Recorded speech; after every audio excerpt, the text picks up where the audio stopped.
And let's now twist our crystal ball a little bit and look at the future from another angle, more precisely from the angle of Europe's largest producer of renewable energy, Statkraft. This is a Norwegian company built on hydropower, now present in many countries around the world, and still with renewable energy production at its core. The future decides, they say at Statkraft, and just some days ago they published this year's update for their low emission scenario for 2050. What that scenario predicts and how we can get there, I'm going to leave to Julie Wedege to explain. She's Vice President for Politics, Ownership and Climate at Statkraft, and I'm happy to hand the digital scene over to her. And you're already there, so just continue to ask questions through Slido. Some of them will be spared for the panel discussion because they deserve to be answered by several people. So keep on doing that. And in meanwhile, I'm going to say to Julie, the screen is yours. Take it away.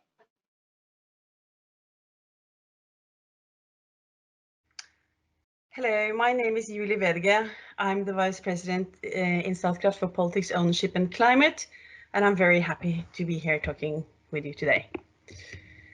I just want to start with this picture of Ulla Førre, the largest hydropower magazine in Norway and Northern Europe. And the reason I start with this picture is that this is Statkraft's origin, the hydropower constructions who gives power to homes and industry in Norway. And hydropower is both a 100-year-old technology, but at the same time, it is the renewable and modern technology we need, providing flexibility when solar and wind are entering into the energy system and when we are increasing electrification of the society. Since our beginning, Statkraft has grown both internationally and in different renewable technologies. We are now present in 16 countries, in 3 continents, Europe, India, and South America, with 4,000 employees. So in Statkraft, we follow energy markets closely, and in order to understand what could happen going forward, we develop various energy scenarios. Now, the last 10 years, we have seen a massive fall in the technology costs in renewables. While wind power costs have been halved, the cost for solar power and batteries are now as little as 20% of the price level we saw 10 years ago. In one of our scenarios, we assume that this development will continue with unprecedented change.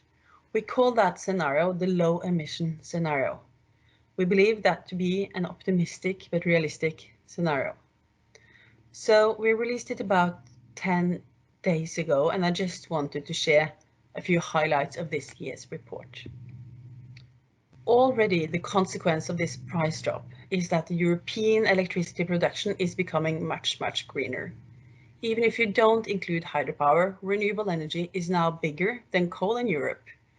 Coal production is down 40% since its highest production year, and renewables has more than doubled since 2000. During the same period, the CO2 intensity in European power supply has decreased by 30%. This is a slide showing investments in the power sector globally. 75% of investments in new power generation today is in renewables, and it has been so over several years.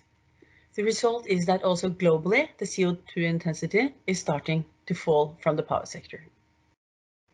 And this graph shows the cost of power generation in Western Europe in 2025. As you can see, it is cheaper to install new renewable power than to invest in new gas or coal power. But then we also see that where there are good renewable resources, it is starting to become more profitable to invest in new renewable rather than running existing coal and gas. And that is really a game changer. So you could question how fast prices will go down and how fast the game will change. But the low cost of building renewables is undisputable. And the result is that globally in 2050, we expect that the share of zero emission power generation, including nuclear, in the power sector will grow to almost 90%. And as renewables are becoming cheaper and cheaper, we believe electrification of society will continue to increase. This slide shows how the sectors in Europe could be decarbonized most efficiently. Energy efficiency is obviously needed, but then electrification follows as the solution that will dominate the energy system. As you can see, electrification will play a major role in the sectors of transport, buildings, and industry. Where direct electrification becomes challenging for technical reasons, we do believe there will be a need for hydrogen, as you can see, quite substantially in all sectors, and we see a role for both blue and green hydrogen. So if this optimistic, realistic scenario becomes a reality, will we then reach our climate targets? Well, as this graph shows, the scenario will take us fairly close to the 2-degree track in 2050, here on the left-hand side. But even this scenario, which some would argue is quite optimistic, it doesn't put us on track for 1.5 degree in 2050, as you can see here on the right. And to me, that kind of illustrates the daunting task that climate policy really is. The amount of investments and societal change that we will need in order to reach the climate targets. Even during lockdown, we only saw a 70% reduction in emissions. And what we really do need is a 50% emission cut in 2030 in order to reach 1.5 degree in 2050. And that really shows that what we need is a structural change. We need to replace fossil fuels with renewables. And luckily, even if there clearly are some gloomy trends internationally in politics, we also see positive political trends supporting the market developments. The European Green Deal, launched by the European Union, is a deep and ambitious plan to decarbonize all sectors of the society. A few years ago, Statkraft changed its strategy in order to meet the market trends. And the new growth strategy consolidated Statkraft further as a broad renewable company with 4 pillars. So we will optimize and expand the hydropower portfolio. We will massively ramp up as a developer of new wind and solar projects. We will grow our customer business, providing tailor-made solutions for the customers, and we will develop new business initiatives related to energy transition, such as electrification, hydrogen, biofuels, etc. Now, the foundation for all of this is our deep market insights and experience, which is a competitive advantage as renewables are turning more and more commercial. We are, in fact, Europe's largest producer of renewable energy, and we are also the utility in Europe with the lowest emissions per kilowatt hour of produced electricity. So you could say we are the biggest, but also the greenest. I just wanted to end by encouraging you to consider renewables for a career going forward. We have been employing trainees even during lockdown, so please check out our career sites regularly. My 10 minutes are up. Thank you for listening.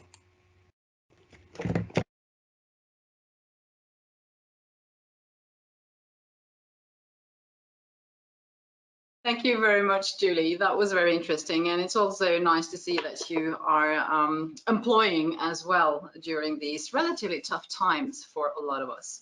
So you can turn your camera and your microphone back on. There you are. Hello again. And a couple of questions. I'm just gonna look at my mobile phone to see what is happening on Slido. But before I do that, electricity is obviously the answer. And the solution to a lot of things, as you were explaining. And you showed us that the costs of renewable energy production have fallen dramatically and extremely rapidly. Do you think this is a development that is going to continue, or can it continue? I mean, the prices are really low at the moment. Yes, I mean, that's exactly what the scenario is stating, and that's absolutely our belief, that they will continue to fall quite rapidly and quite substantially for a long time until the 2050. So we do expect that to continue, and that's driven by markets and technology costs. not necessarily pole-based. Yeah, and there's a question regarding this. Do you see any accelerated transition or tipping points because of this change in, investment being profitable versus just running existing oil and gas facilities?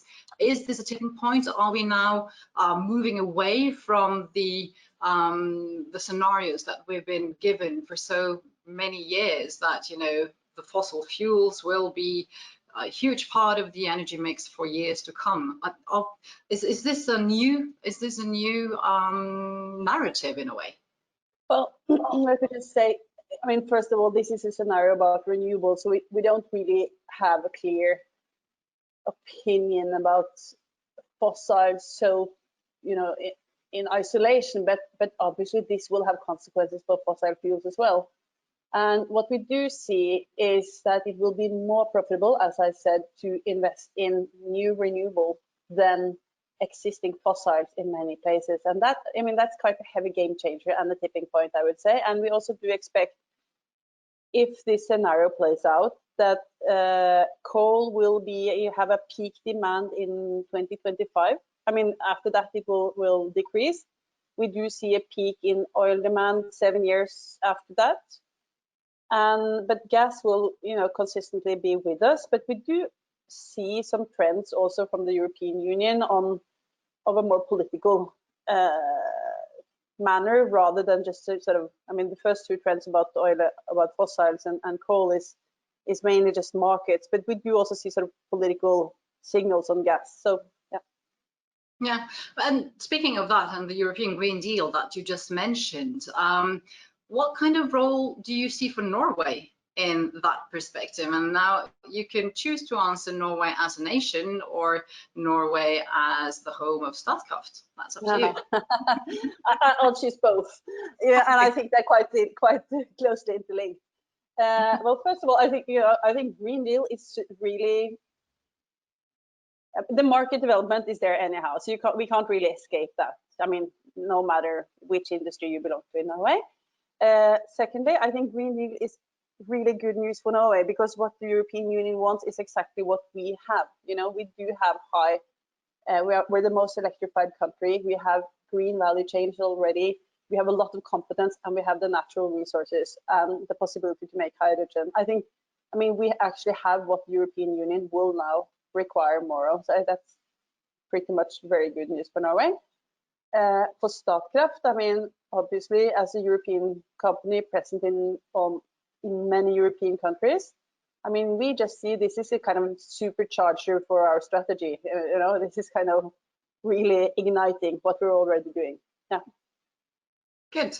There are several questions popping up in Slido, and I think a lot of them could also be dealt with during the panel discussion, because time is running quickly when we have a good time, which we are now. So I think I'm actually going to save these for later, Julie. So thank you very much so far.